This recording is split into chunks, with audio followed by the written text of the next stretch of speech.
Hello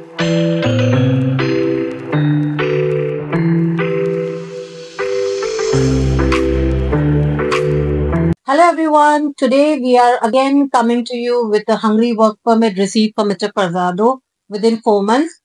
Congratulations, sir, for receiving your Hungary work permit. Please do let us know your success story with Navigate Migrate. Thank you, ma'am. Una sa lahat, good morning.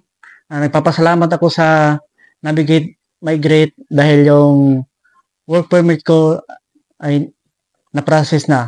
Salamat kay Sir James pag-asikaso niya sa akin. Ini-invite ko kayo dito sa Navigate Migrate dito sa Kuwait. Kukontakin nyo lang po si Sir James. Maraming salamat po. See you in Hungary. Thank you. Thank you very much. For all my kabayans who would like to apply with Navigate Migrate, please contact us on the below number. Thank you and have a good day.